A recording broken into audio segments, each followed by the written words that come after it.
All right, 6:30, I'll bring the meeting to order. First up, is there any modifications or changes? I don't have any. Hearing none, we'll move on to public comment. Is anybody here from the public? I don't think so. So we'll move on to review and approval for minutes, June 8th, 2021. Everyone got a chance to look those over, and there are any mistakes, I'll hear a motion to accept them. I make the motion to accept them as written. Leonard the first, there's a I'll second. second it. Sandy the second. All those in favor say aye. Aye. Those opposed, nay. Okay, up next, Lincoln Park permit request, Enosburg Town Van. So if the board looks in your packet, you'll see an application from the Enosburg Town Band to use Lincoln Park and also the bandstand on Lincoln Park to hold their summertime band concerts. Something folks will recall before the pandemic had come upon us. The band used to do regularly every summer in Lincoln Park, so they would like to start doing that again. They have told me that their schedule is a little bit tentative right now, but they think they would like to try at least to hold their first concert on the 29th, which would be next Tuesday. I think staff has any other comments on it. Everything seems to be in order. The board will have to decide whether, of course, if you want to charge a fee or require any insurance for the events that the town band will have, but staff recommends approval of both of the permit applications. There's no conflict, scheduling conflicts or anything? And that town band has actually been in operation since we had a militia. It's the oldest operating town band in this part of the country. That's rather important. That's nice history. What do we think? I don't think we need a permit fee for this. No. I don't know if you guys want to make a motion to accept. I'll move we accept. Second. Sandy first, the second. All those in favor say aye. Aye. Alright, motion carries. Alright, up next, access permit, 495 Water Tower Road. I'm gonna recuse myself from this agenda item, so I'll hand it over to Heather. Do you have the same thing for me to take over? No, I think that's all you need to do, Sam. So Sam has recused himself. He has a direct familial relationship with the applicant. Just so there's no conflict of interest, he'll remove himself from the discussion or any comments about this particular agenda item. So Heather Moore, who is vice chair, will take over for this particular agenda item. So Gary, do you want to Sure, start I'll a discussion basically, on the application? You gotta meet the B71, driveway with, 20-foot radiuses, no less than 12-foot wide drive, no more than 24 foot with a 15-inch culvert, no less than 15 standard culvert driveway. What I recommend maybe, looking at the stopping sight distance, you may want to get a blind driveway sign on the Enosburg side. It says on 25 mile an hour, 155 feet for stopping sight distance, but with the heavy traffic, big trucks. You may, I don't say you have to, but I would recommend it, because on the Enosburg side coming in, you only have about 150, 200 feet, maybe, people coming over the bank to see you pulling in the driveway. I've did a bunch of studies back and forth, and if I could see the driveway, but if I'm driving 25 miles an hour, the time I see the bottom of the driveway, Right. I can count to 8 seconds, which is, Plus and 30 miles an hour, 7, Going by the state, see, at 25 now you need 155 feet, at 30 you need 200 feet, right. so. It's a recommendation, I'm Yep. just worried about, you got manure trucks, you got gravel trucks, and they're not always doing 25 miles an hour. Right. That's my only, I did stop there though a few times and watch traffic come by and count, well, yep, there he is. So to give you plenty, in my personal opinion, it's relatively safe. I mean, somebody on 90 miles an hour on a motorcycle, no, Right. but 3/4 of the places in this Town town is in would the be. big trucks, that's all. Right. But yeah, just as long as you come off 90 degrees off the road, with your 20-foot radiuses, Mhm. and The road, I don't know what your road was again, what was the width of that drive, I can't remember now. The width of what? Your drive going into the 12 feet? 12 feet, yeah. Everything's permitted for 12 And feet. basically you need a culvert no less than 15-inch height. Yep. That's pretty much all I say. I have no problem. So Gary has put in writing to you his recommendations in a memo at the beginning of the application there. I in your packets. just don't want to get hit, that's all. So Gary, I think the board probably though would like to know on the blind drive sign, is that a firm recommendation or? It's a suggestion. I mean, I think there's, 155 feet, I was just concerned about the big heavy truck traffic. You know, you got a lot of newer trucks, concrete trucks, gravel trucks. It takes longer for a big truck to stop than a car. I don't see necessarily that would be a bad thing to have. There's more than one hidden drive on that road. Yeah. And there's little signs there too, you see there's one there on the corner. I'm just saying, it's a suggestion.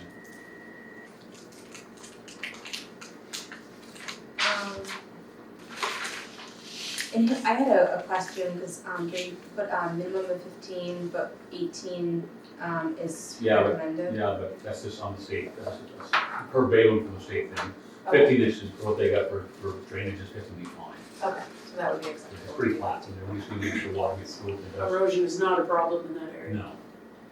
If it was a steep, steep grade or something, you probably would want 18 inches, and, that's pretty flat. Okay.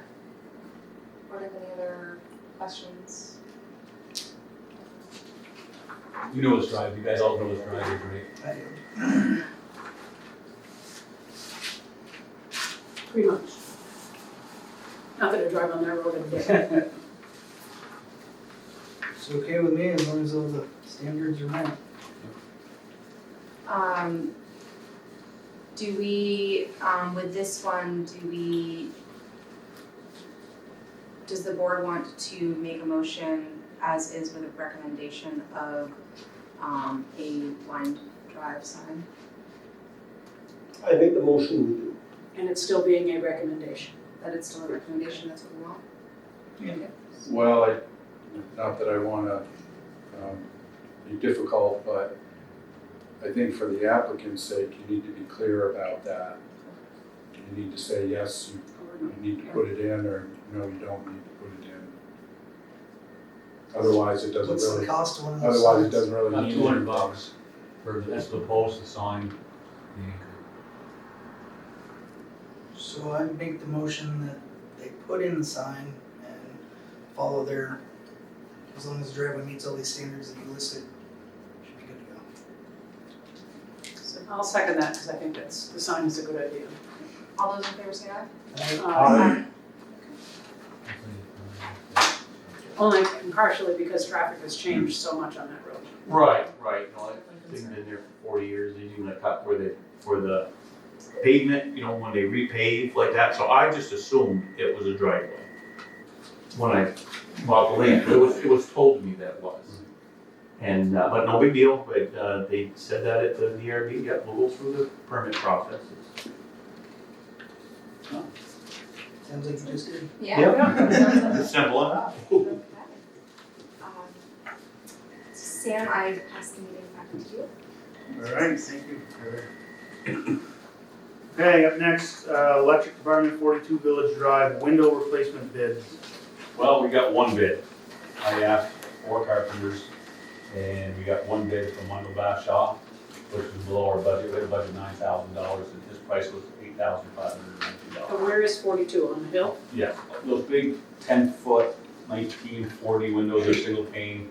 We're heating the outside, Sat so, there many times. so we're gonna pretty much block out the top section, insulation in T111, and put some double hung windows in 10 locations.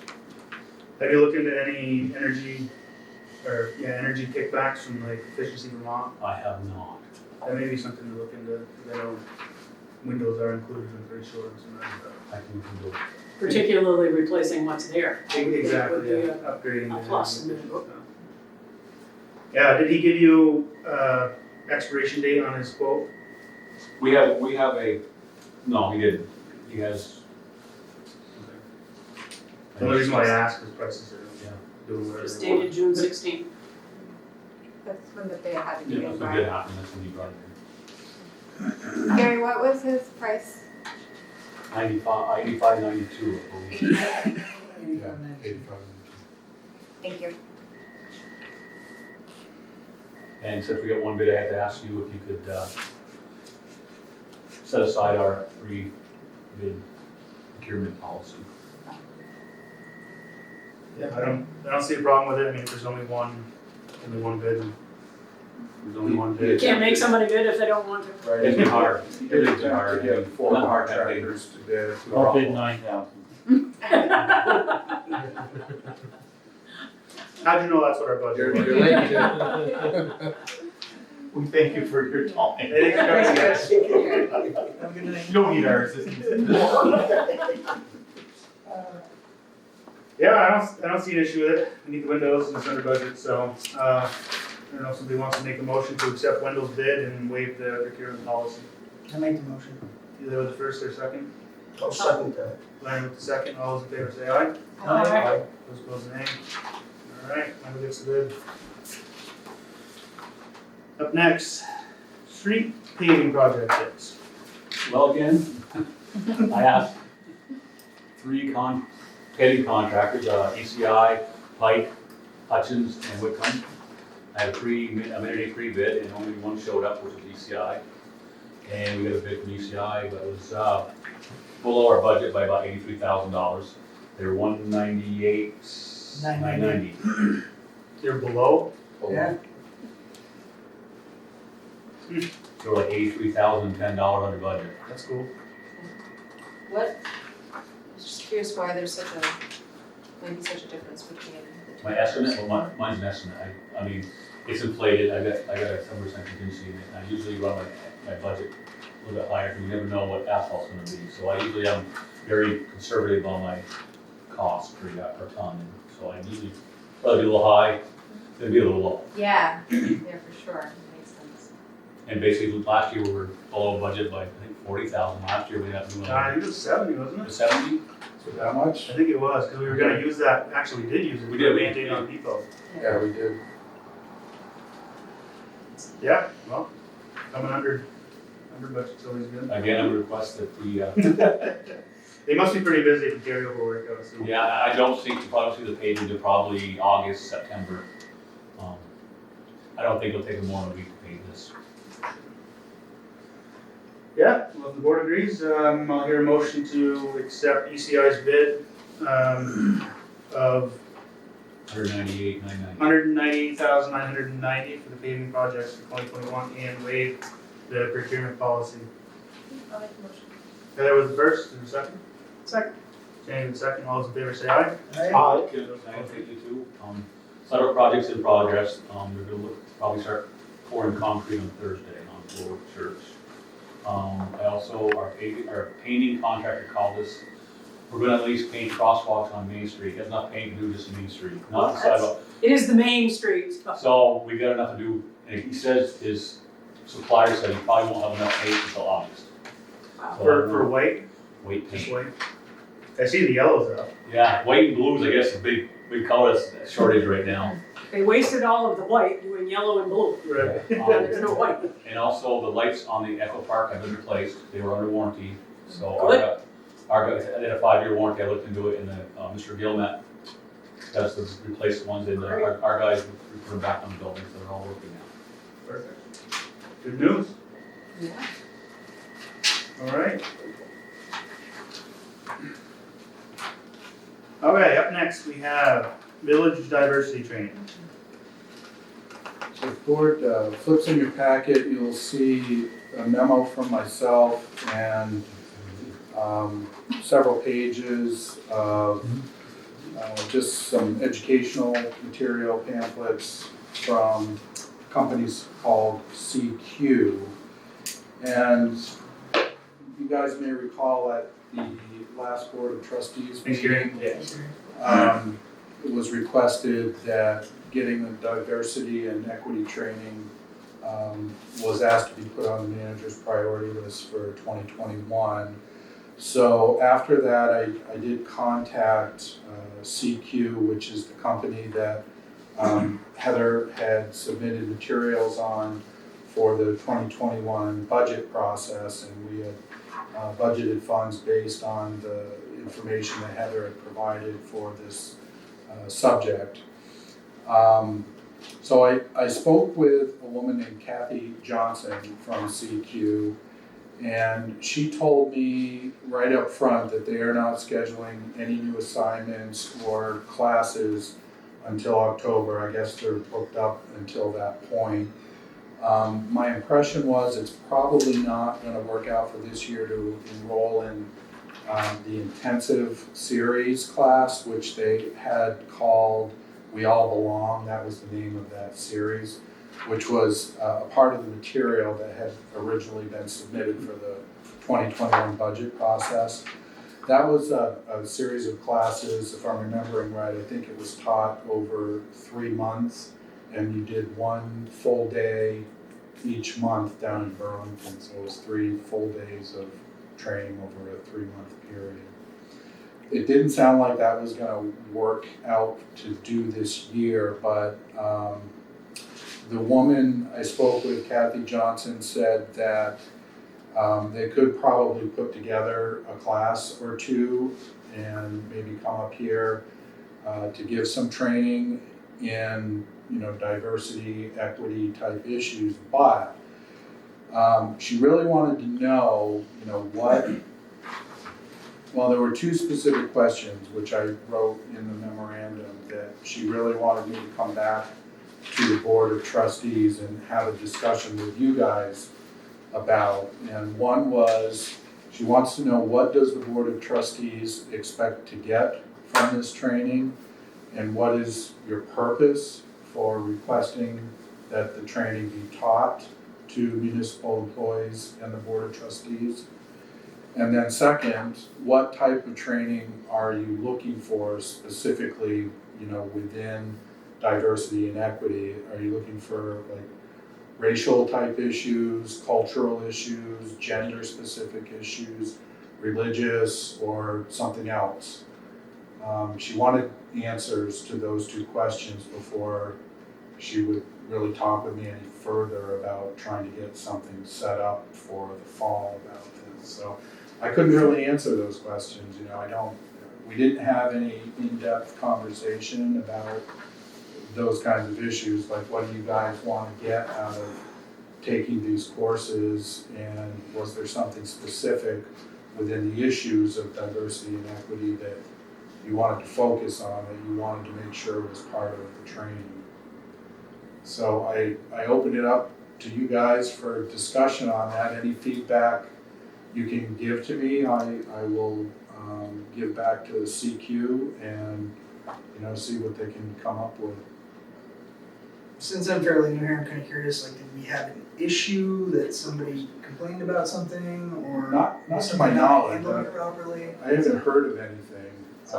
It's something that Heather was curious about. She had brought it up during the 2021 budgeting process and asked if something could be put together for both board and staff to start training employees of the village on diversity, equity type issues. So even some of where this was coming from when I proposed this, was kind of twofold. One is, following the news, there's been a lot of instances with local municipalities making comments and it being in the news that's that's showing implicit or explicit biases. And then there's been some other different situations where communities have wanted to have, say, a Black Lives Matter event, and then some challenges with connecting with the municipality or the other community members, and then that became a very large issue. And I was thinking, I don't even know if I have the language to talk about that very well, if that were to be a situation in our community. And I definitely, and then the supervisory union has been doing a lot of diversity, equity, inclusion training as well, which has kind of really shown me how much I really don't know about some challenges that individuals face. And again, the language for being inclusive and like to be receptive of that conversation. Like I know that there's a barrier there for me. And since it's something that I don't hear many people talking about, I thought maybe it would be a good opportunity for us to get a little bit more training, to understand what some of the community barriers might be, if there are any. But I know that we are not like representative of all of the demographics of this community. So my hope is to kind of start some sort of training to begin that conversation, to then see if there's any more of a deep dive. And I know like we've been doing some work with contracts and making terms like gender neutral, for example, because that's exclusive to people of other genders. If we're referring to positions as like just generally the masculine term. So like that's just like one example of some stuff that we have been doing as like forms come across us, trying to again make it open and accessible to other community members.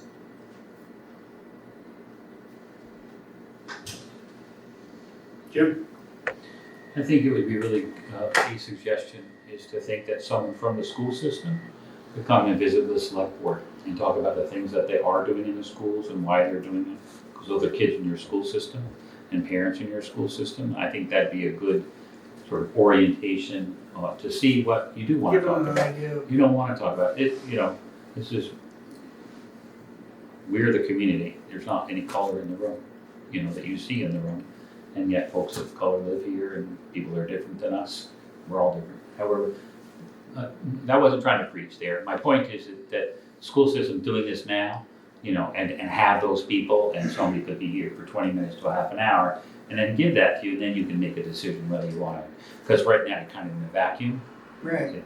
If I bring it up, I think that's how I'd see it. You're in a vacuum. So bring in somebody who's doing it and in tune with it, and they'll be different, and that's okay, and you'll hear about how that's going. Yeah, And- it is, and- I have reached out to one of them at one point, but during the school year, they were not, they didn't have a lot of extra time, but Mary Jo Marcotte is an Enosburg town resident, and she's on the Diversity, Equity, Inclusion Task Force for the supervisory union. So she could come. So yeah, I'd be happy to reach back out to her. I don't know what her summer availability is or when we could get her. It's probably no worse than ours. Yeah, to just kind of bridge the conversation. And I tried reaching out to Dr. Haslam from See the Way, who's doing the training for the supervisory union, but she focuses primarily on school districts and has also booked up for a couple of years because, or at least, So she The doesn't want school to year. diversify who she's helping. well, she's booked up. She specializes. Yeah. Yeah. And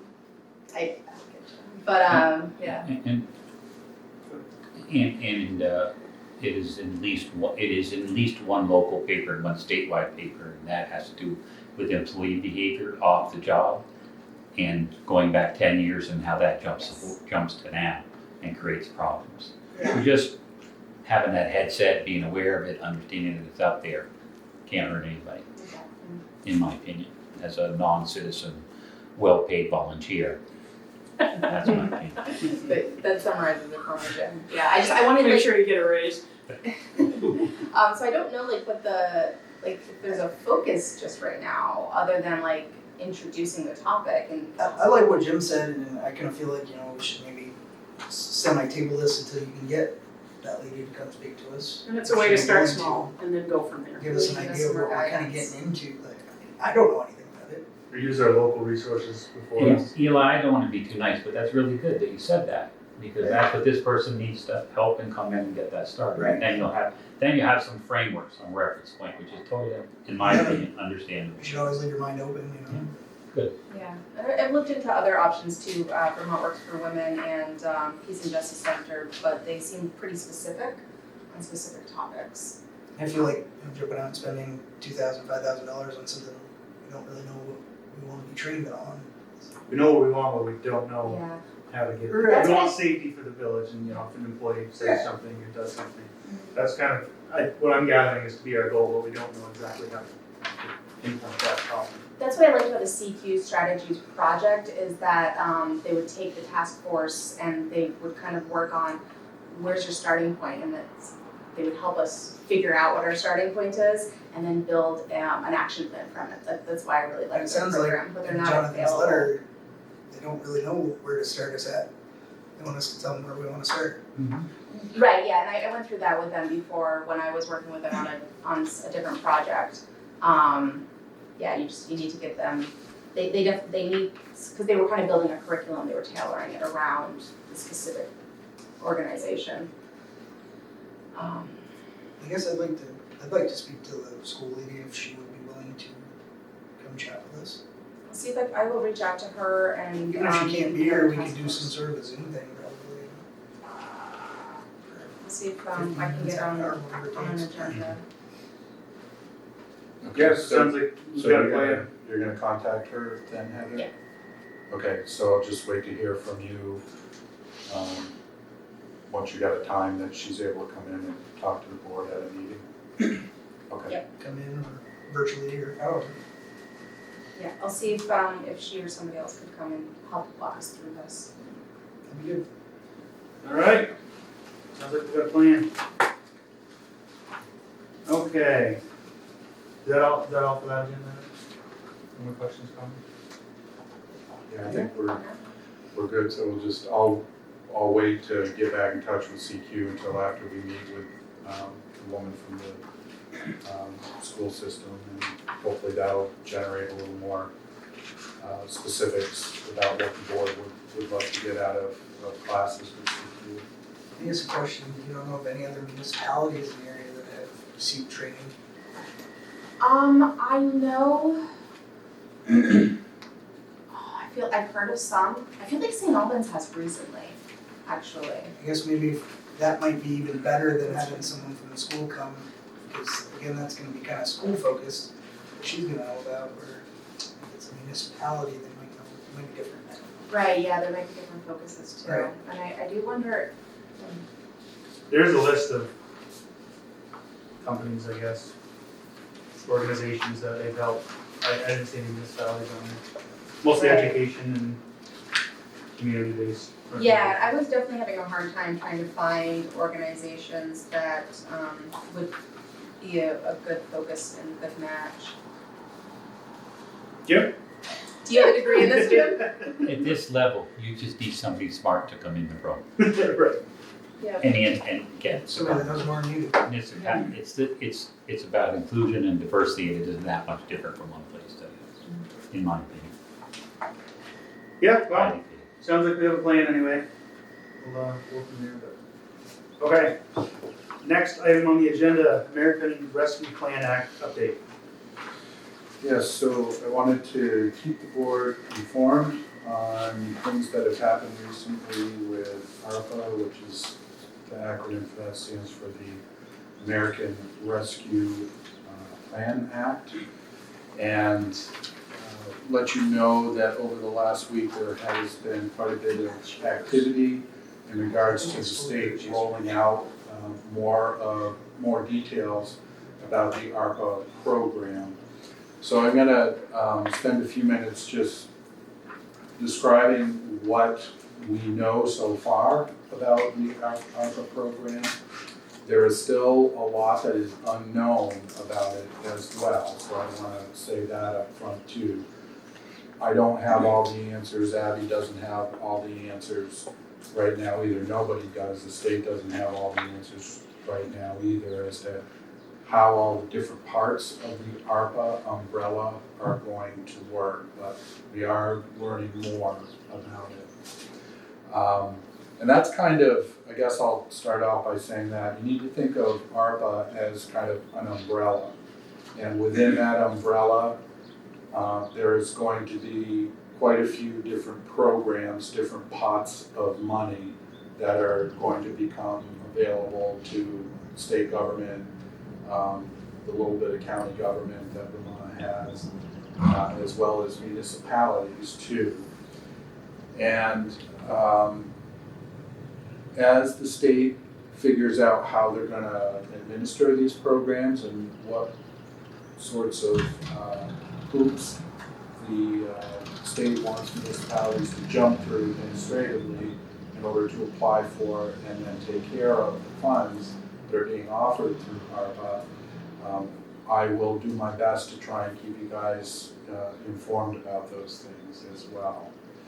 So last week, we learned about a specific pot of money that is starting to be rolled out now. It's referred to as the local fiscal recovery grant. And that is one of the pots of money that is going to be under the umbrella of ARPA. And the way that this particular pot of money, the local fiscal recovery grant, is going to work is that the state has allocated a specific dollar amount to every municipality in the state. The purpose of this allocation can be used for a number of different things, which include infrastructure, so things like water lines, wastewater lines, I think paving could be included in that as well. Also, things like revenue loss. So if your municipality has, lost revenue due to a particular condition resulting from the COVID-19 pandemic, then you can also use it for that as well.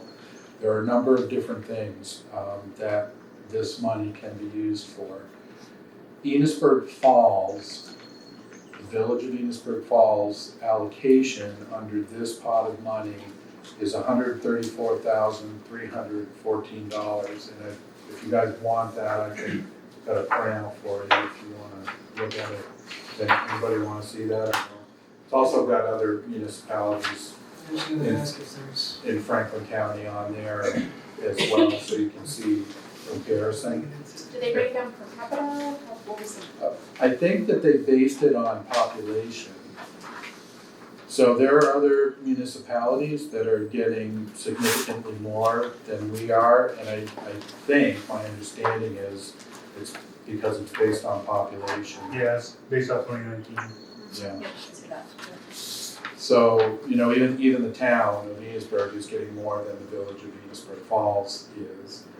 But it's good that, both municipalities are getting something out of that. The town is getting something and the village is getting something out of this pot. And there will be other pots as well. This isn't the end of the ARPA funds. As I said, this is just one pot within that ARPA umbrella. So, the board will want to make some decisions about, you don't need to do it tonight, I'm not asking for that tonight, I don't think we should make a decision for a little bit. And that is also the recommendation that I'm hearing in discussions that I've had with Northwest Regional Planning Commission as well, as they are recommending to municipalities that you take your time with this, you figure out what you really want to do with the money, and not pressure yourselves into, trying to fund a project or some kind of recovery component that you're really not sure whether you want to do that or not. Maybe there's something else that could become a bigger priority 6 months down the road. So they are recommending, Regional Planning Commission is recommending to municipalities that you be thoughtful and take your time with what you want to do with this money. We have a number of years to spend this down. It doesn't have to all take place in 2021. I think they're saying 2024. If I can interject, John, it needs to be obligated by the end of 2024, but we have through 2026 to technically spend it all. They recommend trying to spend it prior to the 2024, but we do have till 2026 if we use it towards a bigger project. So is this money that we're just gonna be getting, or do we have to identify a loss and apply for reimbursement? We don't have to do that yet. The step that we have to take now, and part of why I wanted to bring this to you guys as a formal agenda item tonight, is the state is going to implement a deadline a 30-day deadline for municipalities to respond on this pot of money. So not all the ARPA program, but for this local fiscal recovery grant, the $134,314 that Enosburg Falls would be eligible for. The 30 days doesn't start ticking until the state has notified the federal government of that purpose. That's my understanding, and the state expects that they will do that sometime next week. They're estimating a July 23rd deadline for the 30-day notification to the state. And what that notification does is we just have to say, yes, we want the money, or no, we don't. There's quite a bit of material on this. If you guys want to see some more background on this, I can print off a slide deck that is on Vermont League of Cities and Towns website and put that in the box if you'd like. That gives a lot more detail about the reasons why and how we are going to proceed with this local fiscal recovery grant. I'm just trying to hit the broad strokes with you right now so we can get to the heart of the matter of what I'm going to ask from you guys. I think the info would be a good idea. Yeah. What's that, Sandy? I think the info that you could put in our boxes would be a Okay, good would you idea. just like a copy of that slide deck? Can It's you a, email it? You can we- send, you can give you the email it? link. Yeah, just put on that list. Yeah. yeah, we probably could, yeah. It's on the Vermont League of Cities and It Towns may be the League of website. Cities and Town page, and then you can just click the link down below, but. But would you rather have it that way, put it on a link, as opposed to? Yeah, so it's something I that we can have I access feel to. like there's just so much paper already.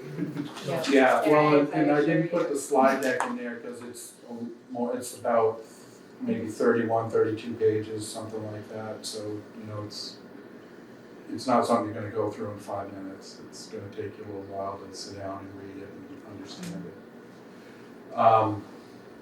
And that's what Abby and I have been doing for the past several days, because this all just came out last Thursday. So Abby and I have been trying to get ourselves educated about, okay, what do we need to do now? What steps do we need to take to make sure that we're at least in the running and have the opportunity to take advantage of these funds if you guys want to, if the Board of Trustees want to. And, some boards may not want to. Some municipalities may say thanks, but no thanks. All of the federal requirements and strings attached to this money are, above our administrative capabilities to deal with, and we're not interested in doing that. I mean, it's possible. So there may be some, small rural municipalities in the state that, just take a pass on it and say, well, thanks, but no thanks. We just don't have the staff to deal with this. It is going to be a lot of paperwork. There's no doubt. We don't even fully understand what all of it will be, but it's federal money. It's not state money. It's federal money. So we know it's going to be considerable. But we'll take each one of these pots, as they become available and evaluate them and see whether it's something you guys are interested in us getting involved in or not. I think for this, the first. Yeah, go ahead. Sorry, John, I mean to interrupt. There are the option of if we decide to take the money now, because we have the 30 days to say, yes, we want it, no, we don't want it. And there is an option of if we take it, we decide it's way above the realm of what anybody wants to deal with, you can give the funds back. So because they don't know what the reporting is going to look like yet, just that it will be quarterly. Like if we take the funds, the first report will be due October 31st of this year, and then every quarter following, to keep them in the loop on what we're spending the funds on. Do they allow for administrative fees? Yes, you could, if we wanted to hire like a consultant or somebody to advise us what we should do, like looking at a financial plan for the few years out, you can do that and it will cover the cost of that consultant. There's probably like a 10% allowance for that or something. It doesn't actually specifically say an allowance from what I've read and from listening to the webinar with the slide deck that John's referring to. It just says that it will cover the costs. Some of it's broad, some of it's specific. It depends on which kind of criteria you're wanting to use the funds for. No, that's okay, that's good information, thank you. So yes, as Abby was saying, it doesn't mean that there's no turning back, once we say yes to this. But my recommendation at this point would be that we say yes, we want the money, and at least it's there, and we have time to figure out what we want to do with it, and there are different options within that.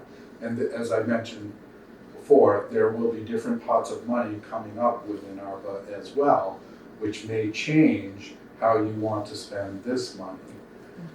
As to, whether, for example, you wanted to spend this on the water and wastewater line replacement down Elm Street and Main Street. That is a project that will cost considerable money that we know we want to do.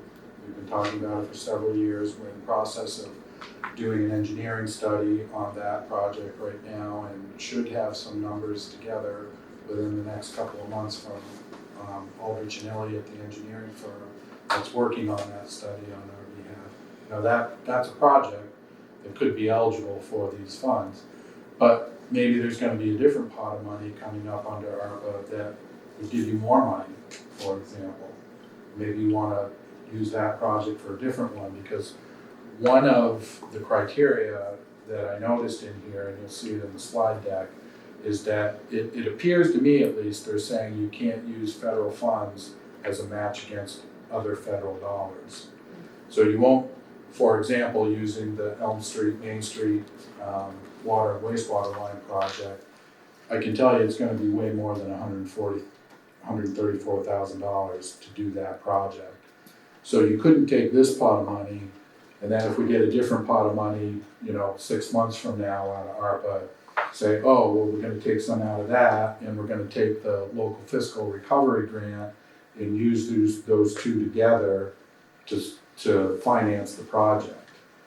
The feds won't let you do that. So you got to think about that part of it too, where you're going to get your biggest bang for your dollar here, and in some cases you may still end up having to do a match for the project if you don't have enough within the federal money that you're given to do that specific project. So those are the kinds of things, as we work through this process, we'll have to be thinking about. But as Abby mentioned, we've got some time. You've got until 2024 before you have to make all of your final decisions about what projects you want to do and what pots of money you're going to use to help finance those projects. And then you've got another 2 years after that to actually do the work. So you've got a total until 2026 to get this all done. And they're talking about another kind of aspect of under the umbrella, another bucket of funds. We're supposed to get more literature this summer as to what it's going to entail and how much, so that may help with the decision if we start to do that this year of holding off, because they're saying midsummer they should be releasing more information on another pot of funds that should be available to municipalities. So, just to be clear, it doesn't have to be spent on something specifically COVID related. It can be. You could use it as a revenue loss, like say our electric department, they take it, I think from 2016 to 2019 and kind of look at your revenue base and then see what your last budget year was. And if you have, I think it's more than a 4.1% increase or decrease in your revenue, then you could use that to offset that revenue that we lost. Yeah. So that would have to be. To answer your question, the answer is yes, you're correct. It does not have to be directly COVID-19 related, but it could be. As I mentioned earlier, and as Abby was getting into, one of the things you could use it for is a loss of revenue to the municipality. And So it's just cash going into it. Right, and we certainly stand a very good chance of losing some revenue in our electric department because of the state mandated moratorium on electric disconnects. We've got more money outstanding because of our inability to do electric disconnects than probably we've ever had. And so that could be, something you guys want to look at as well and say, well, we would like to use some of this money to pay back our electric department for the lost revenue because of our state's moratorium on electric disconnects. That's Sounds another like something option. we I'm should not think saying about that till that needs to be next your week. focus, but it's another possibility. So what I'm gonna ask from you guys, I think you've got kind of the nuts and bolts and the broad strokes of this right now. What I'm not gonna ask from you guys tonight is if you can designate somebody from the municipality to act as the authority for these ARPA funds. And we need to have a formal motion to that effect passed by the board. And then with that authority, that person, whoever you designate, can go in and start filling out the forms with the state in order to reserve our portion of this local fiscal recovery grant, the $134,314. There's an actual form, it's about 6 pages long, that the state has, and the state wants municipalities to fill out whether the answer is yes or no. So, but in order to even do that, the legislative body, in our case, the Board of Trustees, needs to formally designate that person. So I would recommend either myself, the finance director, or if you wanted to designate the chair to do that, the chair could do it too. I'd say those are the 3 logical choices. But I have no problem doing that if you would like me to be the designated authority on that. Well, I think at this point, you have more information and knowledge about it, certainly than the rest of us that are sitting here. My recommendation would be, sir, that you do it. Okay. I have no problem with that. Is that motion? I'll make it in the form of a motion. I'll second. All right, let's see the first, you have the second. All those in favor of accepting the American Rescue Plan Act funds and appointing John as the signatory? Authorized Authorized representative. Yeah, authorized representative, say aye. Aye. Those opposed, nay. Okay. Lost some time to think about where we're gonna spend all that money. Yeah, so this will obviously be coming up, multiple times over the next few years as we get more information, and you guys will have to be making decisions and having conversations as a board about what kind of priorities you want to set forward for the municipality. Okay. I got my list started of where I'm gonna spend the money. Keep pointing. I thought you People were- are ignoring. I thought you were asking. I knew it. I got the list right here. I'm short a few grand, but not much. Well, that's perfect. You're the next agenda item, so. Thank you Okay, very that's all. much, ladies and gentlemen. Hi, everybody. Welcome to Jim. the main event. It's been a while, hasn't it? Yeah. This is the first hullabaloo, isn't it? Yeah. Good for you. Yeah, it's gonna I'm glad make you're cookies back right out of this dirt. way. Mhm. I'm glad people are back this way. Hopefully we can get things going. I have a list here. And I don't believe anybody else is here from the Legion, correct, right now? So I'm speaking for the Legion. I'm speaking for Dan Cunningham to let you know that the Doughboy is returning tomorrow and will be placed on its stand. Going backwards, 2 weeks ago, we set the granite base for it, 625-pound granite base for it, so it's not on concrete anymore, and it's been fully restored and being returned tomorrow. And then the Legion is in charge of, with the Historic Society, coordinating a rechristening of the statue. So that's Is that gonna be tomorrow, or are they? no, not So- tomorrow, probably it's just gonna be in the the fall. reality of it being set, basically. It was filled with some sort of material, not, maybe a mortar or something. It's all been emptied out, it's all been totally restored, is my understanding.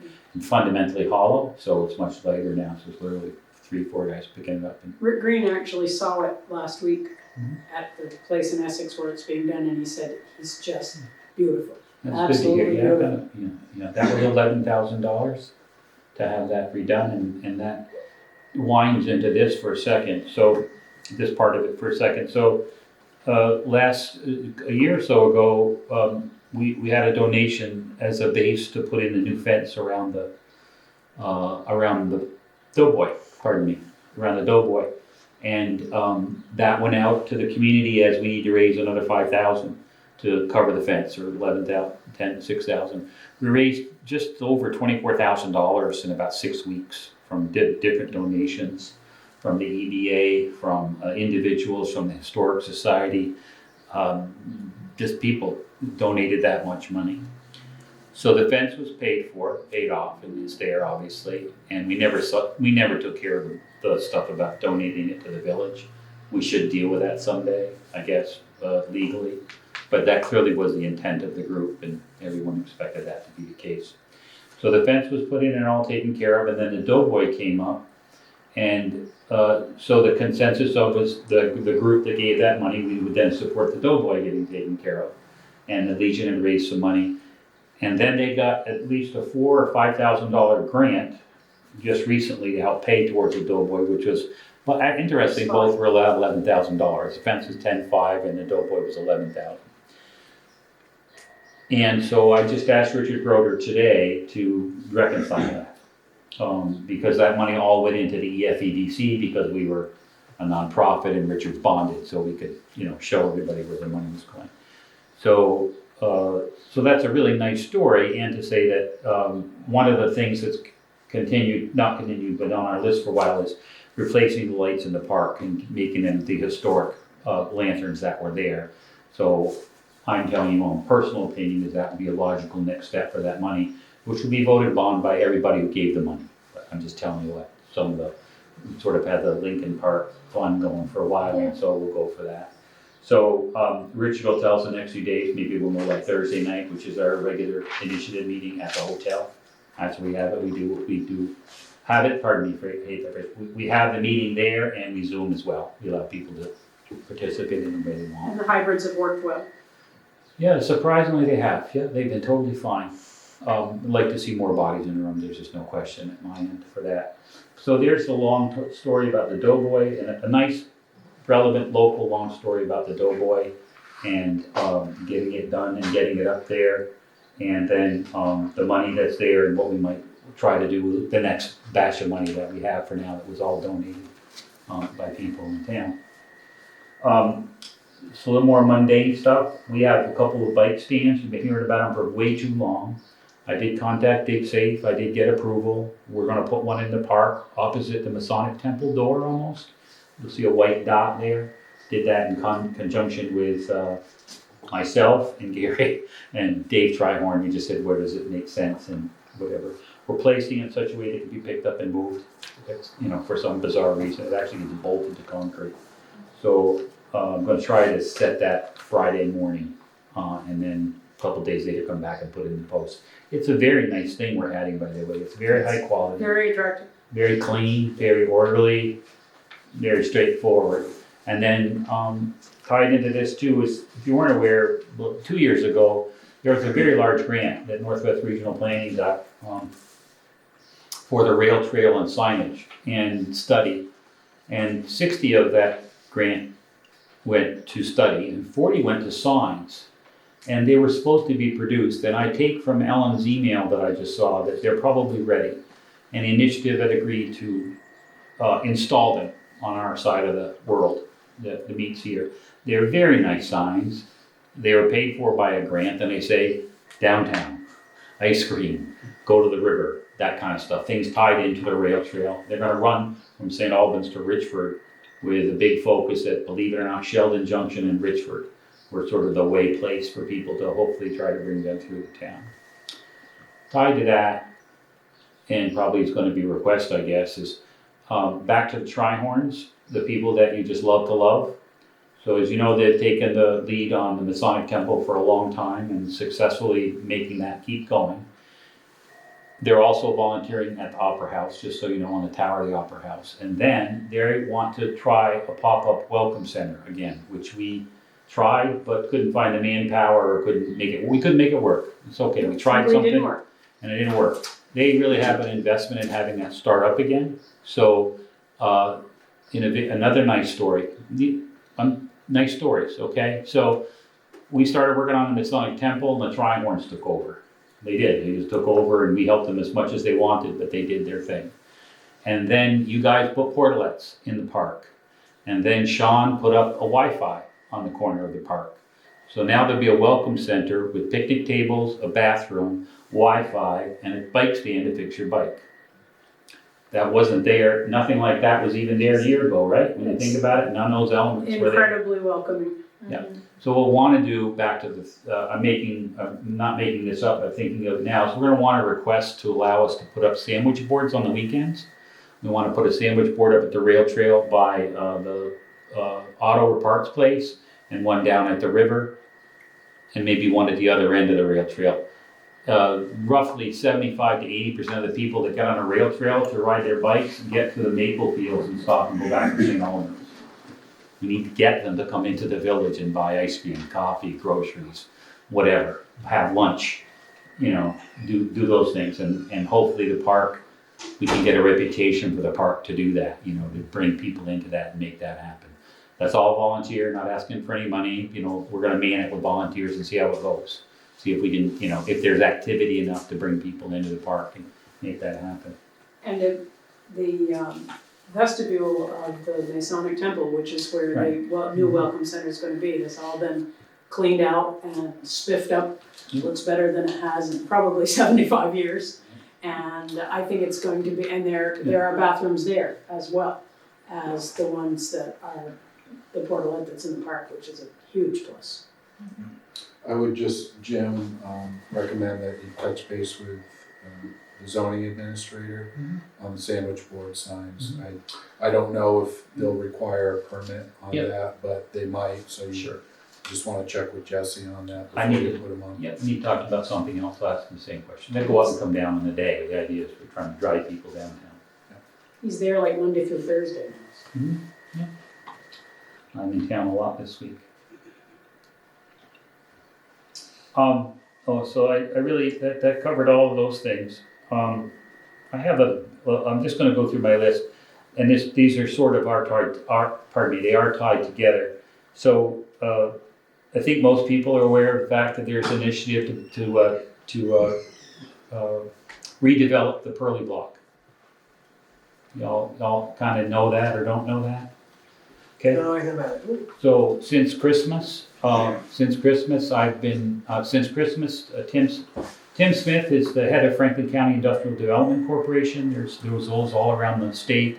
He covers Franklin County. They typically manage their industrial parks. That's like their job. They do other stuff, but the main part is having an industrial park and making it work and grow, and that is the case there. Tim's also been really helpful up here in Enosburg. He's showed up at a lot of meetings. He's helped up with little mini grants. He helped up at the Quincy. He's paid for tickets for people to go to trainings and stuff like that. Just, in a general way over the last few years since we've been actively volunteering. So, and he and I worked together in St. Albans, and he's helped us also again with the EFEDC board. So we started talking in December, and a bunch of things all hit at once. And this seems very solicitous, but it is accurate. Sandy guilted me into doing something. And so I called the owner and I sat down and talked with him. And so as of today, right now, so we started talking about a project. And so the project today is this, that Franklin County Industrial Development Corporation would buy the Pearly Block. We have an option. An option's been signed to be able to pick it up. We've done our phase 1. We got a $10,000 grant to do our phase 2. We also got the money for phase 1. So phase 2 starting next week. There's an oil plume in the ground, gasoline plume, been there from A. Brown's from decades ago. Still there, stays for quite a long time. And so we'll be doing testing in that alley to solve and resolve that problem. And then what we've done is we have we've applied and we'll know probably next week for federal tax credits. And we have to be approved for federal tax credits before we get state tax credits. But this is something that happens all the time. It happens about 8-10 times a year in Vermont. I've been involved with it 3 times. And then what it does is it allows us to spend money on the building and get cash back from banks. We bring in tax certificates and they give us cash for that. Legal, it's been around forever. So we've applied for that. We're supposed to know about that. We've already got about $80,000 in startup grants from different organizations. And then we've also applied, and then with the board's permission here, we've applied on the village's behalf for a large grant, a $500,000 grant, $500,000 grant to fund the purchase and the setup of the child care center. But just so, give a little more detail about that, that actually hasn't been submitted yet, but it is being worked on. The Board of Trustees had a discussion, I think it was in February, if I'm remembering right, with Tim Smith and Jim about applying for what's called a Vermont Community Development Program grant for $500,000. The Board of Trustees voted and agreed to be the applicant for that grant. So that grant application is currently being worked on. It's due in September of this year to the VCDP program. So just a little more detail Yeah, on thank you. And I'm remembering all kinds of things now. And that comes back out in November, which is our tentative purchase date. There's a pretty good chance we get it. My opinion clearly is, and a good way to end, I want to tell you a couple other really great, well, I'll tell you right now because that makes it happen. So we have a building that's not utilized anywhere near 100%. Down floor, the first floor is vacant. The middle floors have apartments that need work. And the top floor is empty, it has a top floor. The warehouse is built, but with good strong wind will take it down. So when we buy the building, we'll be putting about $1.6 million into it. Stabilize it, all new brickwork, all new heating and ventilation, all new insulation, restoration of all the windows, all the big round windows you see everywhere, all the boarded up windows will all come back and go back in as historic windows and stuff. The storefront may be a glitch, but I want to wait on that, and I'd ask you to wait on that because the rest is all still pretty good. Full elevator to the third floor, and then a complete renovation of the warehouse into living space, office space, whatever, but legal space, and a redevelopment of the first floor, rehabbing of the apartments, and then addition of apartments either in a couple of different places. So adding more apartments on top of what's there as well. That's the current thought and plan. And then so the front of the building will, right now, as of today, the front of the building will have 2 to 3 retail spaces on the street side, with the current access points. The facade may not stay the same, but there'll be those access points into the building, and that'll be towards the front of the building. The rest of the first floor of the main building, and including the wing to the north, if you go in the building, it feels different because there's a sliding door there and Separate little stuff. store on one side. Yeah. But all of that will be the new offices of Franklin Northeast Supervisory Union. Got a letter of intent. They worked out all the details a few weeks ago. We met this afternoon to do a new layout, which is what, just this afternoon, this came from that actually, with the superintendent and their business manager. So they're gonna take 4 to 5,000 square feet as an anchor tenant for us for 5 years. And that's been agreed to, right?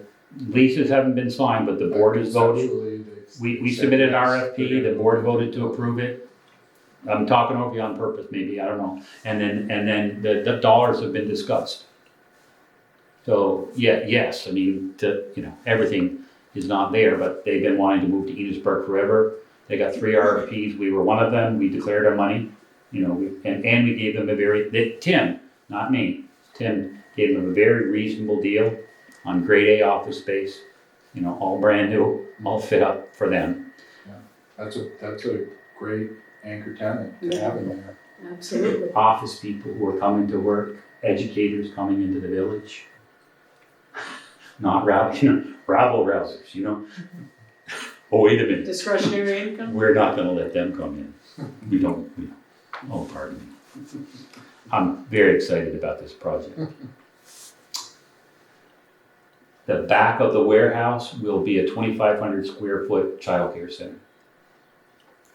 Second floor apartments will be renovated.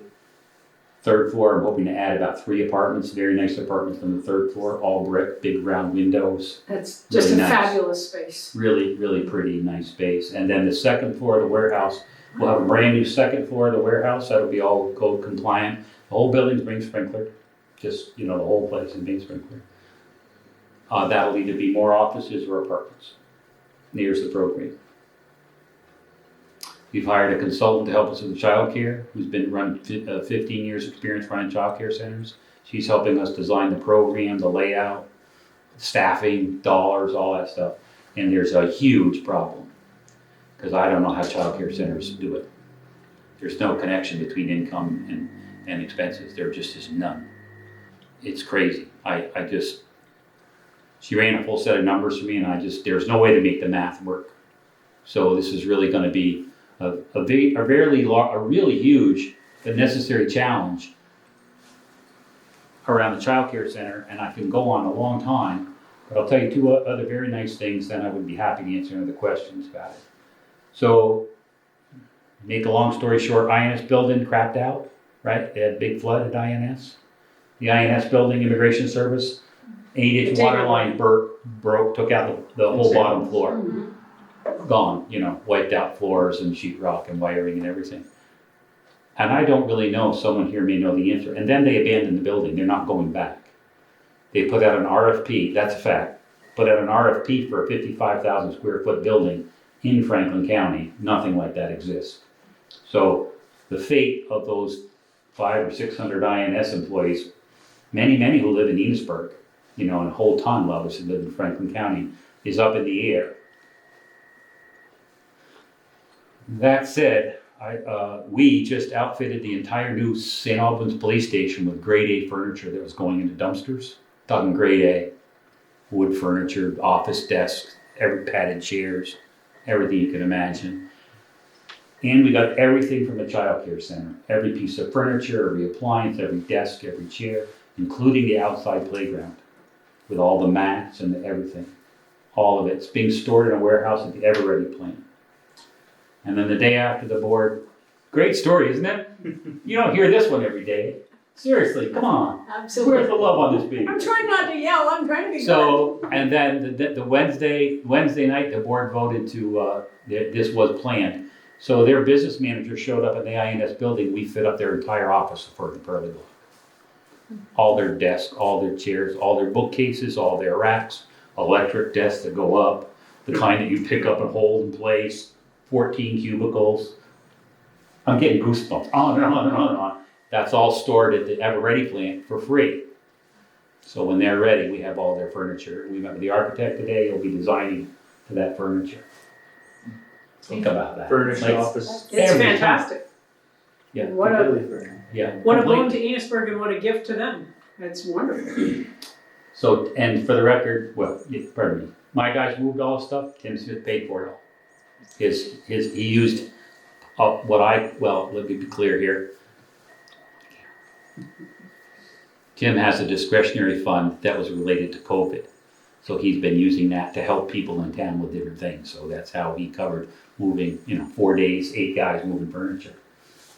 So again, to thank him. And so that's what's going on. So this thing's moving ahead.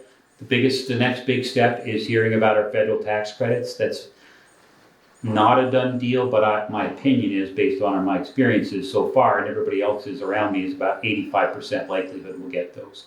And once we get those, we'll get the state tax credits, and that translates to about $425,000 in cash that we net to bring into that project.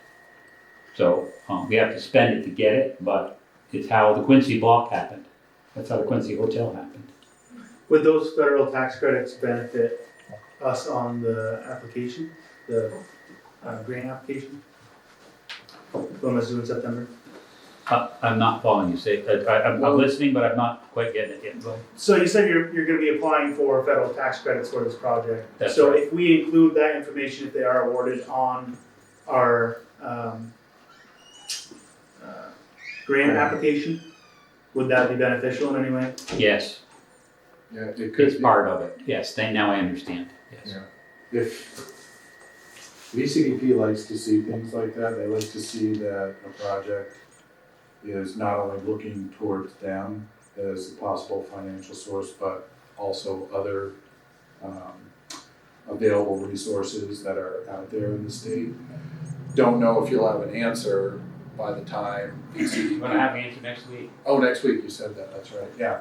So if the answer is yes to that, VCDP would look very favorably at that to see that we've already got those credits in place. Yes, it was one of the reasons that we slowed down a little bit.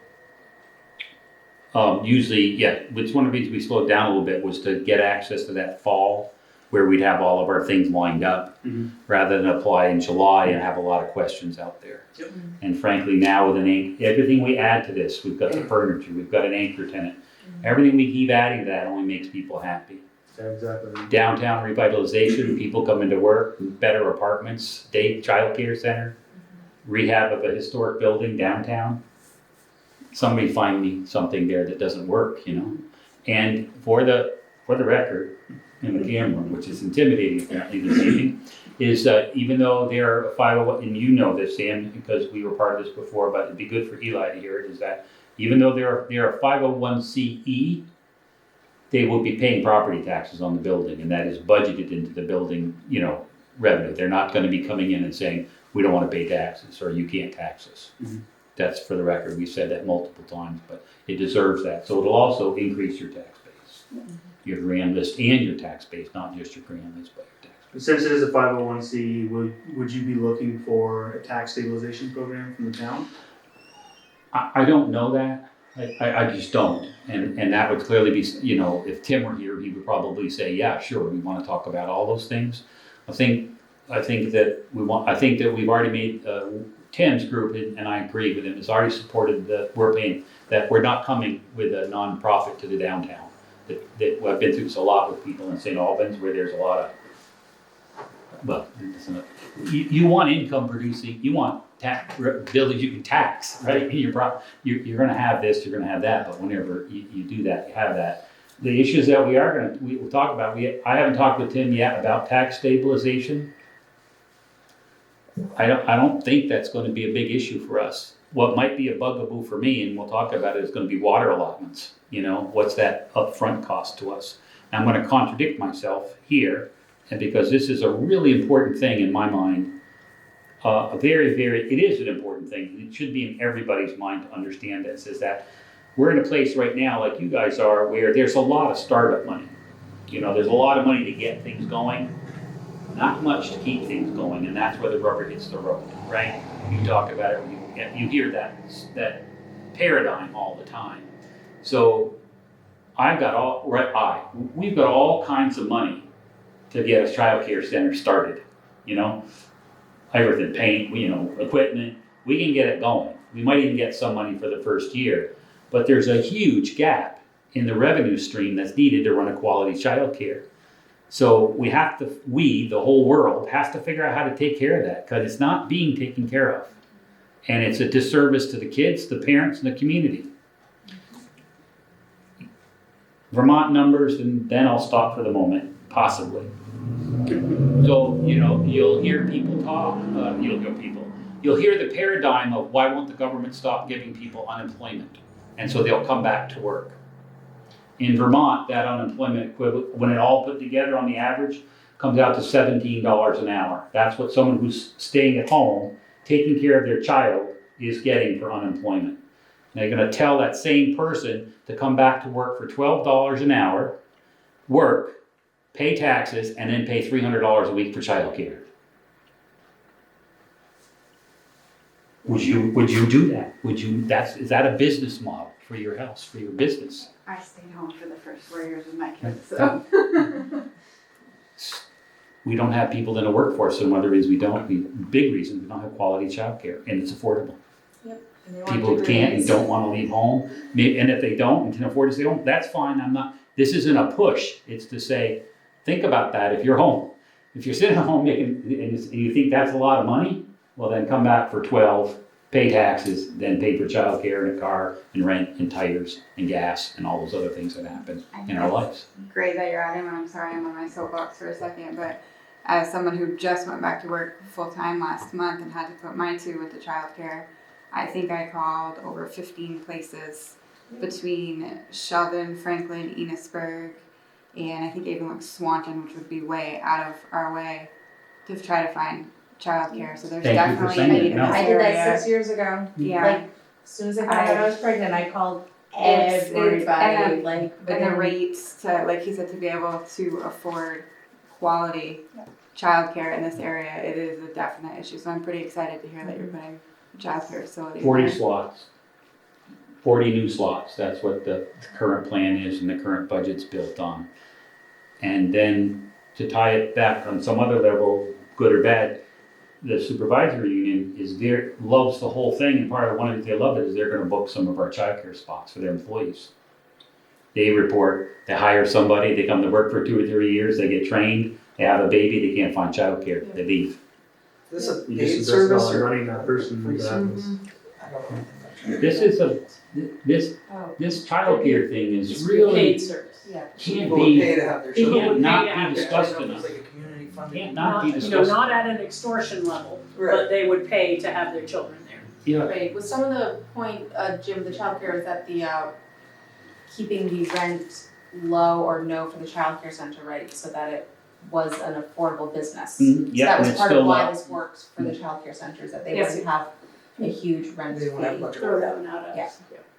in that. You know, when we originally had spoken about the low or no and what would be done with, in lieu of that money. No money, there's gonna be no money paid to the FDIC for the childcare. The FDIC will pay for all the expenses of the childcare, meaning heat, lights, rents, everything. They won't have that in their line, and it's still not enough, not even close.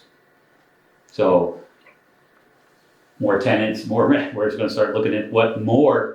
The great thing about this, which is really amazing, think about this, is Tim's group is willing to take this risk. His board voted unanimously to do this. 17 business people from Franklin County voted to do this and not make money. You've got to understand how big this is or how wonderful this is. It's just amazing to think about what's going on here. And they're trying to do this and they don't need to make any money, right? But they're paying taxes, they're hiring people, they're moving people downtown. What a godsend, think about it. It's gonna be huge. Yeah. Now, is the plan for low or no rent for the childcare center, but that whoever runs the childcare center would need to put that money back into quality employees? Staff and benefits. That's where the money's gonna go. Right, who's gonna be operating the childcare center? Would they have to be a nonprofit and? Not necessarily. There was some person somewhere was talked about, well, you can't have that as a business model where someone has their thumb on your books and can see what happens. Right. Not true, happens all the time. Restaurants in particular. Restaurants show their books, their rent goes up based upon their volume. They have pre-arrangements, this kind of thing happens all the time.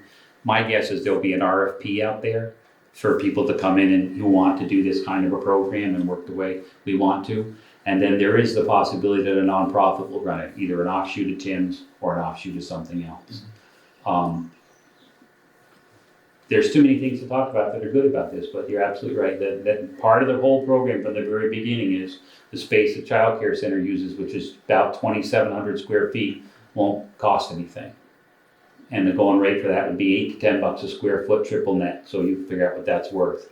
It's still not enough to move somebody from $12 an hour to child care worker to 15 or 17 and provide any benefits. It's not even close.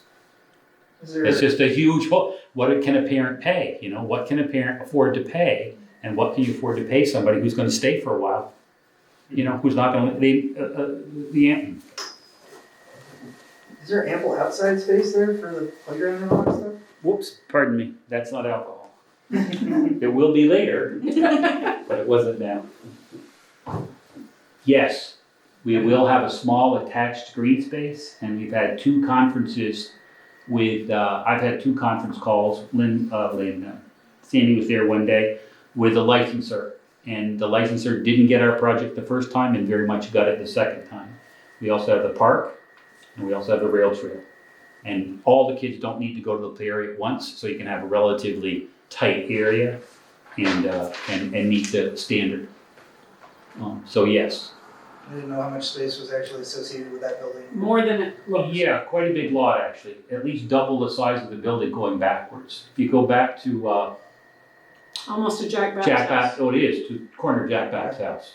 It's a big rectangle back there. Has there been any discussions with Champlain Chevrolet on that parking lot? Yes, got a meeting tomorrow at 11, follow-up, had several.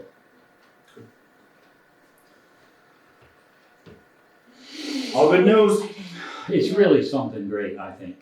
And although, well, I know I don't live here, all my employees do. All my employees live here, they live in Franklin County. My vendors all live here in Franklin County, so it'll be a lot of money spent here. Mhm. A lot of good money, a lot of good wages. For sure. I got, I'd like to hear a Vital Village update. Can I hear that, or? Yeah, what we can tell you right now is, the management team had a meeting last month after the, I believe it was April 28th, when we had the, public meeting for what we call the alternatives. And, I think everybody is aware, we got a lot of very strong feedback at that April 28th meeting. Management team discussed the feedback that we had. We decided that we were going to try and do more public outreach, more than we had originally intended to do based on the feedback we got at the April 28th meeting. In order to do that, however, we needed to extend the contract that we had with DuBois and King, who is the engineering firm that the village hired to help the community through this process. The original contract we had with them stated that all of the work for the scoping study needed to be completed by July 30th. We could not take any additional public outreach steps and still meet that contract deadline of July 30th. So we came back to the Board of Trustees, asked for an extension for D&K until October 31st. So that bought us several more months to do some more public outreach. And we signed the paperwork, got the amendment to the contract put together, signed that. That's in place now, so that is official. So now the project, rather than finishing July 30th, is going to be completed by October 31st of this year. And then the management team started on working on a survey, which was part of what we felt would be a reasonable approach to try and get more public feedback, given the budget and the resources that we had and the time that we had to work within. We also took a little bit of a cue from one of the ideas that was brought up during the April 28th meeting, which was at the April 28th meeting. It was suggested that the village put up billboards on Lincoln Park that would give a description of the alternatives and where we were in the scoping study process to try and better inform the public at large of what's happening with the scoping study. We thought about that idea, didn't have money in the budget, also thought it would take too much time to, construct billboards and then put them up in Lincoln Park in a nice way, in a formal way. Not that it's a bad idea, but we simply didn't have money in the budget to do that, and we thought it would also be fairly time consuming to have to hire somebody, contractor to build those billboards and put them and install them in Lincoln Park. But we came up with another idea that was, I think, very similar and accomplishes the same thing, which was we just printed out big posters of each of the alternatives with more text built into the posters, giving greater explanation than the original versions that we the management team had from DuBois and King. So DuBois and King inserted a lot more text into the large posters. Got permission from the owner of the Pearly Block to use his windows, which, as everyone knows, is right on Main Street, very visible. And so those posters were put up in the windows of the Pearly Block, also advertising that there is a survey we're asking people in the public to take. Deadline on that survey is July 8th. So that gave people a full 4 weeks to respond to the survey. The posters went up on June 8th. Posters in that one location, John? Yeah, Okay, just that one location. Yeah, And then how did, I spaced out, just being honest. okay. What was the, how did people get notified to fill out the questionnaire or that they have to turn in by July, whatever you just said? So there's text on the Pearly Block to Yeah. that effect. It's also advertised on our website, on the village website. Okay.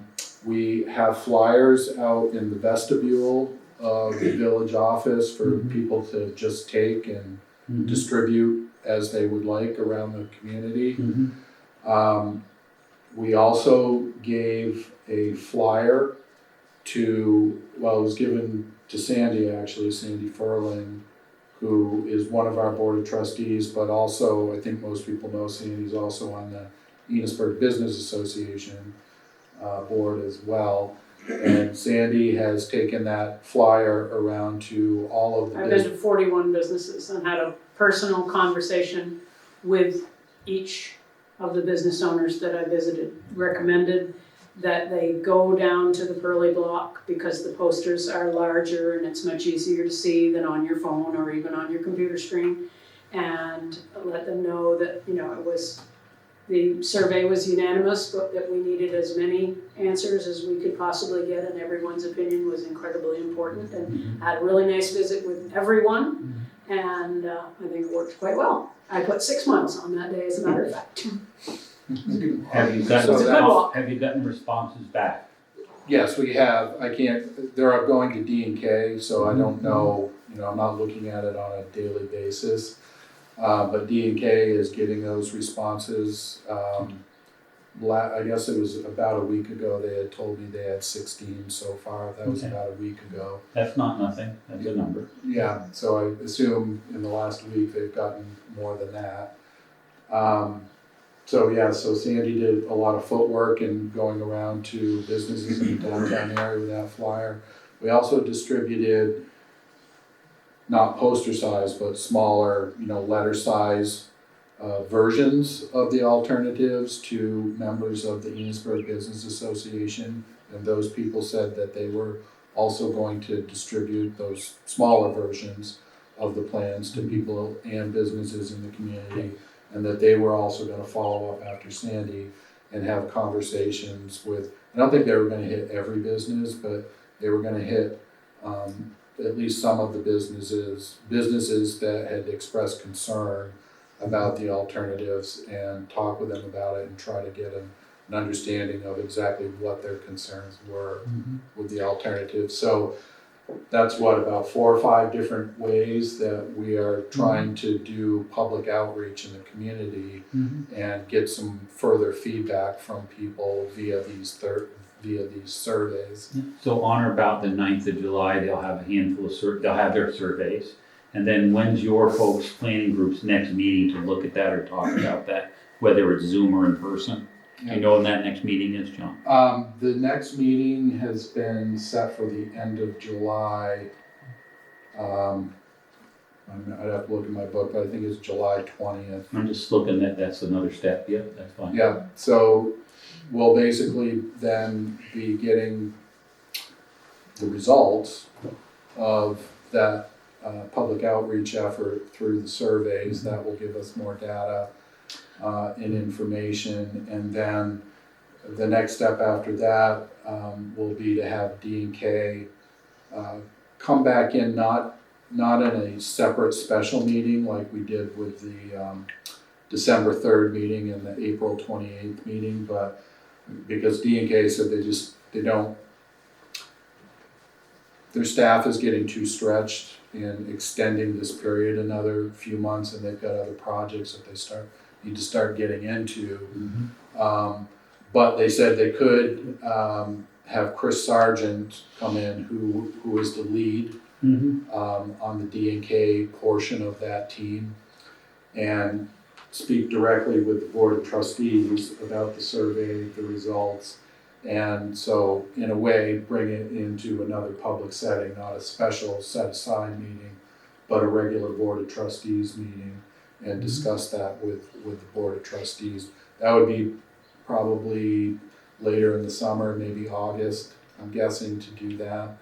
Okay. Yeah, so that's, I think, fairly detailed Thanks. synopsis of where we're at with the scoping study. Please put it on the internet again, just one, like another reminder. The surveys has another 2 weeks now. Something like that. There is, the date is on the survey when you go in to look at, so like you go into the village website, you go under projects, and that pulls up the Vital Village page, and it's on that Vital Village page, the deadline. Yeah, no, I just mean like just another post on Facebook, just On repeat- Facebook? Yeah, just basically copy paste of the It's- original post, Oh, wait, yeah, you know. you got it, shared some on there as well.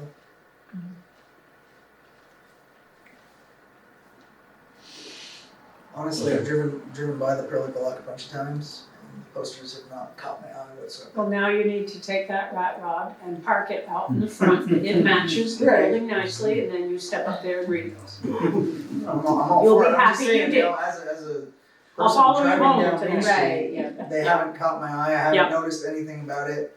It's not like, oh, hey, what's going on there? Of course, when I you're agree driving with by, that, you're Right, driving. and you're paying attention to what's going on in the road, It's not hopefully, flashy. not what's beside the road. We drove up Main Street thousands of times now, so Right. everything kind of just Blends all blends in together. after a while. You people should just walk more. If I could, I would. See me limping when I had it out here. I did notice that, sorry. All right, is that all you have, Jim? Yes, thank you. I did have one question actually for you. Backing way up to the signs that, the rail trail signs. Where are those gonna be placed again? Somewhere in there right of way? In the V-Trans? Oh, yes. Okay, It's so you'll all get in part of that. contact with them before you put something in?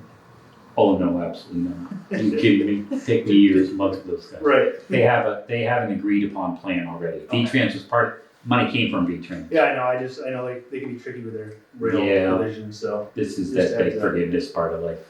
Yep, good. That was my question. There's, my clear understanding is there's a plan, a sequencing, a format, and that's what we're gonna follow, which means that they've approved it.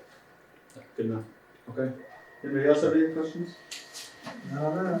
All right, well, thank you, Jim. Thanks. Thank you. Now we're gonna move on to manager's report. All right, thank you, Sam. First item, again, going back to some ARPA subjects here. This is one of the other pots of money that I talked with you guys about earlier in the meeting regarding ARPA. And so there is another pot of money that's out there that's part of the ARPA funds. It's called the Utility Assistance Program. And there are a few of these that are out there that are currently being funded by the state. But these programs are currently being rolled out or are rolled out right now. And we have created, I just want you guys to be aware, we, the Village of Enosburg Falls Electric Utility, have created on our account, we have created an account system that would allow our electric department to receive payments from these ARPA funds on delinquent electric accounts directly from the state, as opposed to having the money be sent to a customer, and then you don't know what the customer is gonna do with that money. The utility may get the payment, but the customer may spend it on something else. Don't wanna be overly cynical, but you gotta be realistic about these things too. So we have set up an account where we can, as part of our participation in this program, receive those funds directly from the state rather than the state sending those funds to the customer. We also have a link on our village website to that state program. The hope is that, this will give our customers direct assistance in contacting the state to apply for those funds. So that's another part of this too, is we, the utility, cannot be the applicant for these funds. The customer has to apply to the state for whatever delinquency they have in their electric account. We can only provide them with the information on how to do it, but the customer actually has to apply for it and fill out the application for it. Makes sense, or crooked utility could create a bunch of delinquent accounts to apply Well, I for guess I money take back. back that, but Let's talk about see that. how your mind thinks now. So would this apply for water and wastewater accounts as well? We don't know yet. I think this particular bucket is for electrics, but we have heard, and correct me if I'm wrong, Abby, I know Abby's been trying to get up to snuff with a lot of this stuff too. We have heard that there will be funding for water or wastewater delinquencies as well, but this is also one of the unknowns at this point. I think there's more unknowns than knowns concerning the ARPA funds right now, but this is a rumor that we've been hearing, that there is going to be a program that would center specifically on water or wastewater funds as well for delinquencies. So, And if not, another possibility is the one that we talked about earlier in the meeting for the local funds. As I said, that is one of the eligible criteria for those funds, is if you've lost revenue in your municipality, you can take that money to offset lost revenue and use the funds that way. And that, for us, because we have those services, not all utilities have water and wastewater, but we do, so if we've lost revenue in those two utilities, that's a possible consideration. I assume the power company puts out some sort of your little past due letter in the bills when they send them. Are you gonna provide that link on the little letter saying, hey, you're behind, maybe this will help? Here's a link to maybe get some funding to help pay your back.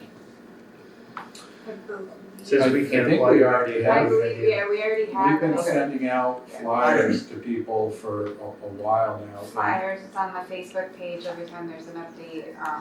The Yeah. staff has been great about getting that information out there to people and fielding phone calls on it. Yeah, I mean, it's something we want our customers to take advantage of. Absolutely. I mean, we want the money that they We'd like to be owe us. paid, and Right, exactly. if they're unable to, well, then we'll help them Right, out. this is a way that hopefully I will say though, that there are certain criterias, not everybody that's delinquent in paying their electric utility or water or wastewater are going to automatically receive funds for this. There There's a are possibility they're delinquent and still have income.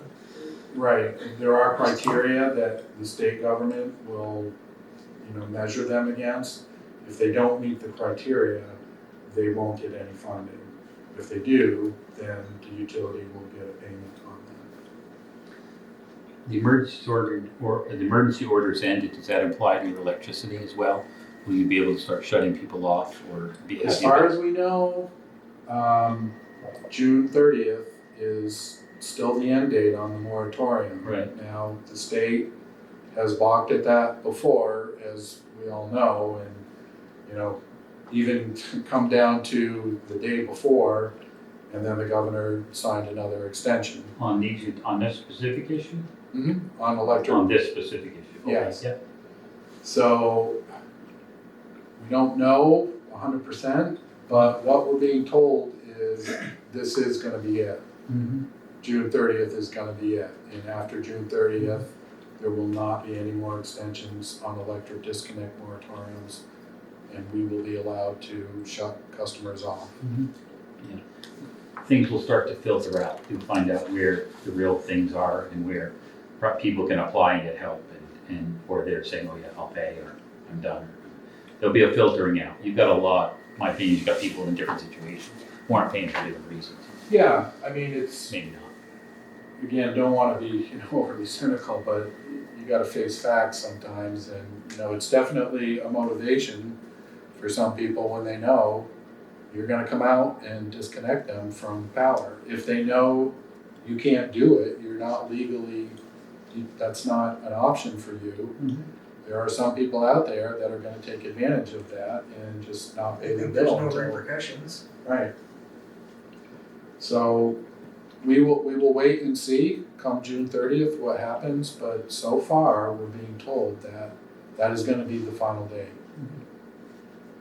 And certainly I will inform you guys if that changes.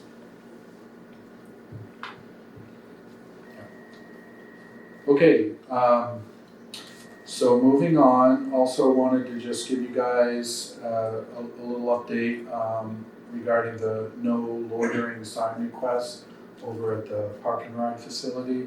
So last week I did receive a call from Jim Coda, who runs District 8 V-Trans, regarding that request. So he has the letter, he's received it, reviewed it. And what he said to me was he does not have the authority to make the decision about whether the state will put up no loitering signs or not, but he will forward that letter to his superiors in Montpelier and try to shepherd it through their process down there, and will be back in touch with me once he has an answer from the higher ups in V-Trans as to whether they will put those signs up or not. He's doing the best he can. The next two items, I think actually Gary Denton had touched base with you guys on before he left the meeting. A little update on the sidewalk project. So that did start last week. Church Street, is that the west or the east side that you're doing this, of the lower church? It would be the west side. The west side. The east side Oh, was that's actually. right, yeah, the The front. east side was, was discontinued. The board Yeah, decided to I won't go there. discontinue that east side. So yes, it's the west side.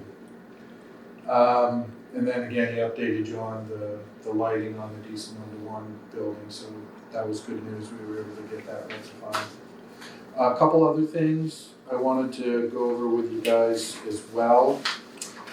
One is, I got a request yesterday from Elizabeth Nance, who works with Tim Smith at Franklin County Industrial Development Corporation. And they are looking at applying for a grant. It's not a large one, but it's for $5,000. It would help them with some of the studies that they're doing with the Pearly Block. The grant source is called Building and General Services Building Communities Grant Program. So not a lot of money, $5,000.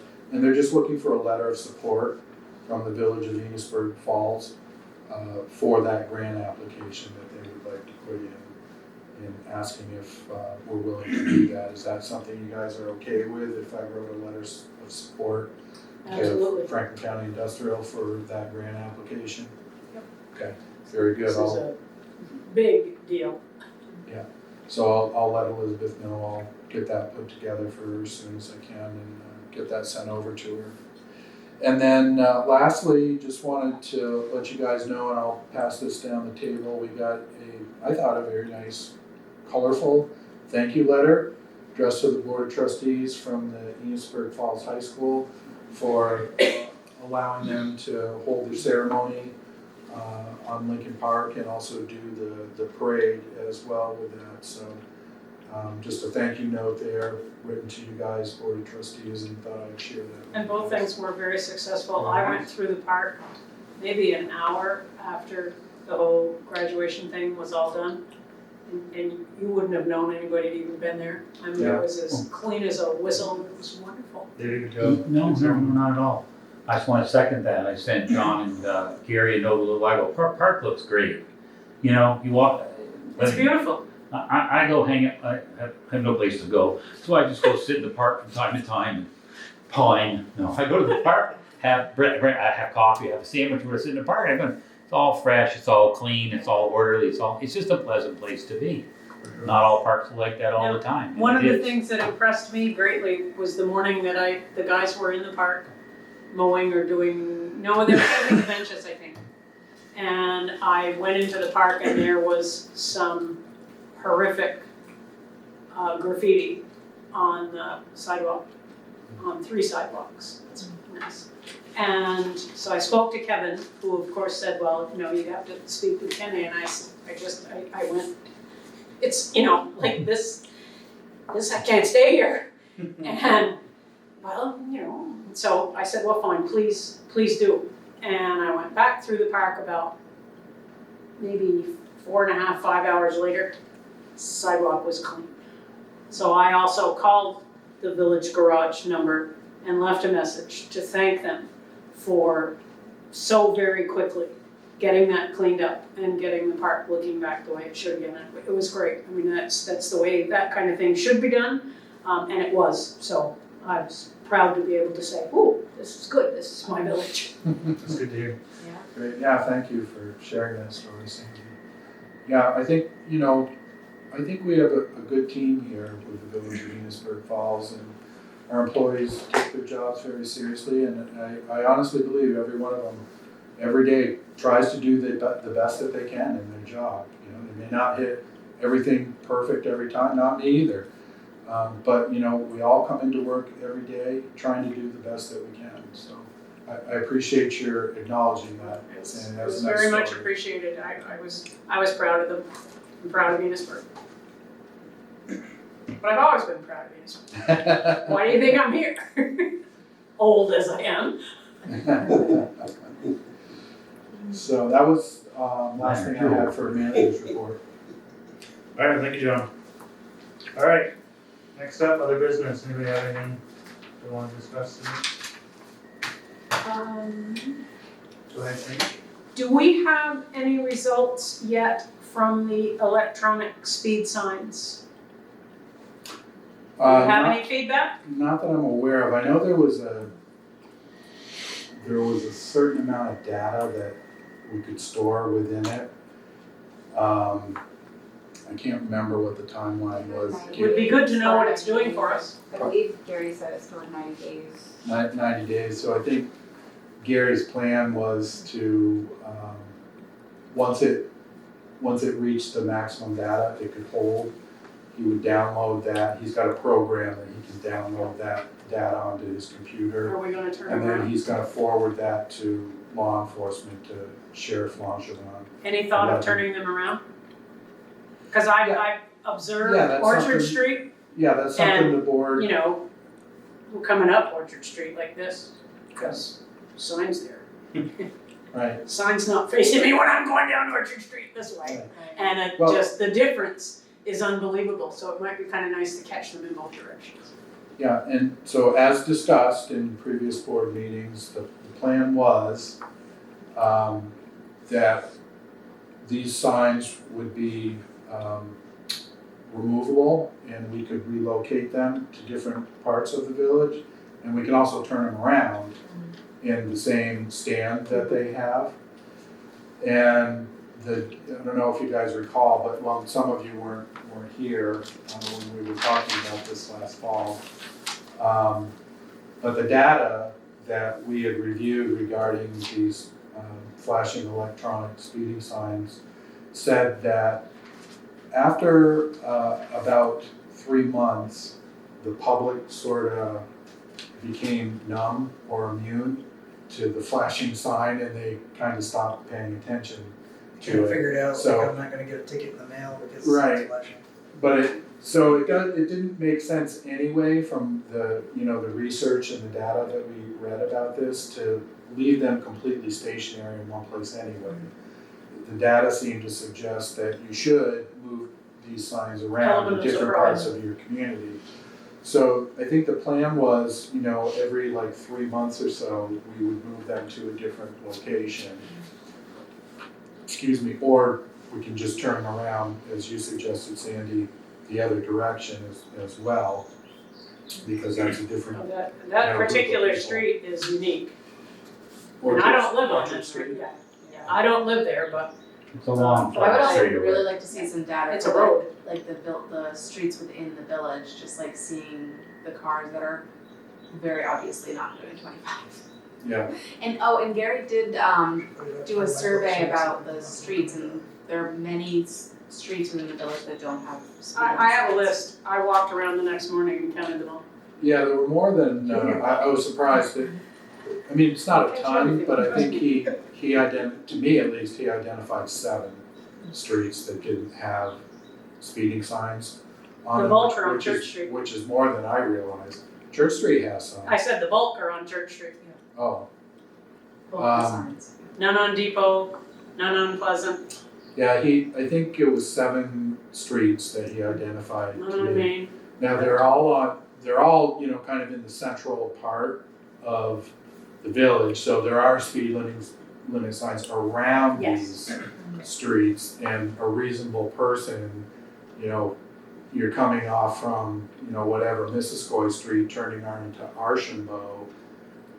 Archambault is a little tiny side street, there's, you know, it's very You small. should know it hasn't You changed. should, right, you should know the speed limit hasn't changed, but, you know, we all know that some people will stretch issues to the nth degree if they can. And so, yeah, so Gary and Kenny are actually going to be ordering some new speed limit signs and trying to put that on their priority list to put up new signs. Hopefully, maybe by the end of the summer, they'll have all those signs up on the remaining streets that don't have them.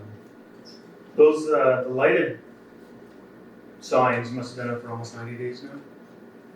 Getting close to No, I think they were just put up in May, weren't they? So, like One more mid-May, month? it was Yeah. whenever we had a thaw, you know, from spring. So I think it was around like mid-May they went up. So do we want to have John just get in touch with Gary and see when they were installed, and if it's been 90 days, gather the information and put the sign around? Or when it becomes 90 days? Do we want to do that? That was the plan. I think that's what he's No got need in to the plan let, anyway. just let them just sit and Yeah. put people to sleep. I think that's what they're gonna do anyway. Yeah, that was the plan from our discussions last fall. We talked about doing that. Because the research that we had done on it said it didn't, you know, they lost their effectiveness after that period anyway, so you might as well do something different with them, move them around or flip them in a different direction to catch people going the other way or something. I was just thinking, I was in St. Albans over the week, last weekend, and one thing that we noticed when we were on Main Street is, wow, we can actually carry on a conversation on Main Street. Why is that when we can't in Enosburg and the cars were going so much slower? That was the difference. Well, and it's also 2.5 times wider. Okay, there's that too, but like cars were actually Following the speed. 25 miles There's so an many hour. stoplights. There's that too. You can't And stop build up any signs. speed But over you. But that is, I think that's accurate though, still, Yeah. with all those other things in play, for whatever reason, it's different culture. You know, you got a lot of young kids frankly running the roads here, and I think they lead the charge. They do, and a lot of the large trucks can avoid But- downtown St. but Albans, downtown, and they can't here. Yeah, just I think that's a reasonable observation. So just, yeah, I've just been trying to figure out like, And to stop, you gotta stop. You either got the kids, or you got a stoplight, or you got people backing out because it's an Gotta active get street. that white paint. Parallel parking, so people are coming and going. I wonder I if can't find any place to park on Main Street ever. Oh, stop it, Jim. I was just up there and I couldn't park anywhere, I had to walk. You know, I had to walk from the Quincy to here. the camera might not pick up your sarcasm, you know? Oh, it did. but I, That was intentional, Joe. Okay. That was intentional, Well, sir. we're clear, Jim's being sarcastic. No question. I couldn't find Right there with anything. I do wonder if more stop signs is a potential strategy, because I know like we had talked a while ago about like speed bumps and stuff, and there's a lot of negatives that would counter positives with speed bumps. Just I don't know, for what, thinking. like, where we should put Well, more I- stop signs. Also, a main thing of the Vital Village study is slowing traffic. Right, that's along Main Street, but just also. St. Albans side bump outs, streets. I think, do have a lot of effect when it narrows your corridor Oh, yeah. to slow traffic. I think that's Yeah. a main factor. We saw that when we did the I forget what they call them, but like a weekend long or 1 week long Bump bump out sort of outs thing? that we Yeah. did, the temporary ones, we found that it slowed traffic down, but also like side streets too, where like people are like, okay, there's like 2 locks between stop signs, how fast can I go? And I also over the weekend saw a little girl run into the road and almost get hit by a car, which makes it like relevant and scary. Mm-hmm. When I used to live next to the cheese plant, the guys that were leaving on second shift would see how fast they could get going Yes. before they hit the stop sign. Yep. 3 gears, slow down. And then is how the Hey, someone year that break kids that like, down. That's all right, we guys sell them whatever they need. I have a long walk in front of me, so. You need Hey, me you to better go get with going. you? There's no parking down here either, by the way. We should have Segway. Really, Jim, if you went to Walmart, do you think you'd be able to park in front of the store?